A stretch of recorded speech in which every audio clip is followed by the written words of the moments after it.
महारानी दुर्गावती का जन्म मौजूदा उत्तर प्रदेश के बांदा में 5 अक्टूबर 1524 को हुआ था। उनके पिता कीरत राय चंदेल वंश के शासक थे। विश्व प्रसिद्ध खजुराहो के मंदिरों में से कुछ मंदिर उन्होंने ही बनवाए थे। दुर्गाष्टमी के दिन जन्म होने के कारण उनका नाम दुर्गावती रखा गया था। बचपन से ही था तलवारबाजी का शौक। दुर्गावती को बचपन से ही तीरंदाजी, तलवारबाजी और घुड़सवारी का शौक था। वे बचपन में पिता के साथ जंगलों में शिकार करने जाया करती थी। पिता के सानिध्य में धीरे धीरे दुर्गावती युद्ध कलाओं में निपुण हो गई। 1542 में 18 साल की उम्र में उनकी शादी गोंडवाना के दलपत शाह से कर दी गई। दुर्गावती के पति दलपत शाह का मध्य प्रदेश के गोंडवाना क्षेत्र में रहने वाले गोंड वंशजों के 4 राज्यों गणमंडला, देवगढ़, चंदा और खेरला में गणमंडला का अधिकार था। पति के निधन के बाद संभाली गोंडवाना की बागडोर। शादी के कुछ साल बाद रानी ने एक बेटी को जन्म दिया जिसका नाम वीर नारायण रखा गया। बेटा 5 साल का हुआ ही था कि दलपत शाह का निधन हो गया। रानी ने अपनी बेटी को गद्दी पर बैठाया और गोंडवाना की बागडोर अपने हाथों में ले ली। उन्होंने अपने राज्य की राजधानी को चौरागढ़ से सिंगौरगढ़ में स्थानांतरित किया। मुगलों के खिलाफ संभाला मोर्चा। रानी दुर्गावती ने मुगल शासकों के विरुद्ध कड़ा संघर्ष किया और उनको अनेक बार पराजित किया और हर बार उन्होंने जुल्म के आगे झुकने से इनकार कर स्वतंत्रता और अस्मिता के लिए युद्ध भूमि को चुना। अकबर ने रानी को कमजोर समझते हुए आत्मसमर्पण की बात की। महारानी के ना मानने पर सिंगौरगढ़ का युद्ध हुआ, जहां महारानी दुर्गावती ने 3 युद्ध लड़े।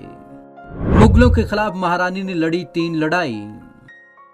1562 में आसिफ खान ने गोंडवाना पर हमला किया, लेकिन इस हमले में रानी की जीत हुई। तीसरे युद्ध में रानी के हाथ से सिंगौरगढ़ निकल गया। इसके बाद रानी ने चंडाल भाटा का युद्ध किया। गौर नदी पर भी युद्ध हुआ और फिर अंतिम युद्ध नरई नाला का रहा। यह युद्ध जबलपुर शहर की सीमा से करीब 24 किलोमीटर दूर बरेला रोड पर मौजूद नरई नाला पर हुआ। 23 जून 1564 को रानी की यहां आसिफ खान से पहली मुठभेड़ हुई, जहां रानी और उसके साथियों ने मुगलों का बहादुरी से सामना किया। रानी के एक छोटे सामंत वंदन सिंह के मुगलों के साथ मिल जाने के कारण 24 जून को रानी को वीरगति मिली। ऐसी वीरगति को प्राप्त हुई महारानी। इस युद्ध के दौरान एक तीर उनकी भुजा में लगा। रानी ने उसे निकालकर फेंका। दूसरे तीर ने उनकी आंख को भेद दिया। रानी ने इसे भी निकाला पर उसकी नोक आंख में रह गई। इसके बाद तीसरा तीर उनकी गर्दन में आकर धंस गया। अंत समय निकट जानकर रानी ने वजीर आधार सिंह से आग्रह किया कि वह अपनी तलवार से उनकी गर्दन काट दे, पर वह इसके लिए तैयार नहीं हुआ। आखिर में रानी ने अपनी कटार स्वयं ही अपने सीने में भोंक कर आत्म बलिदान के पथ पर आगे बढ़ गई। व्यूह रचना में नहीं था महारानी का कोई सानी। महारानी दुर्गावती इतनी वीर थी कि दोनों हाथों से 3 तलवार चलाती थी। व्यूह रचना में उनका कोई मुकाबला नहीं था, जिसमें अर्धचंद्र और क्रांच व्यूह प्रमुख हैं। आज भी याद किया जाता है रानी को।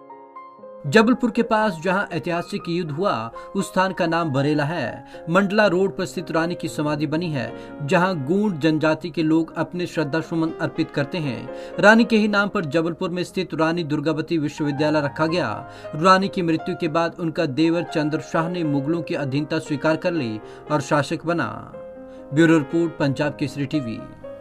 महारानी दुर्गावती को आज भी उनके किए गए कामों के लिए सराहा जाता है, क्योंकि जिस तरीके के जनता में उन्होंने काम किए वो अपने आप में काबिल तारीफ थे।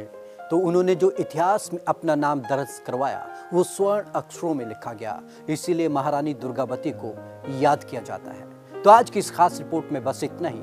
विवेक शर्मा को दीजिए इजाजत। नमस्कार।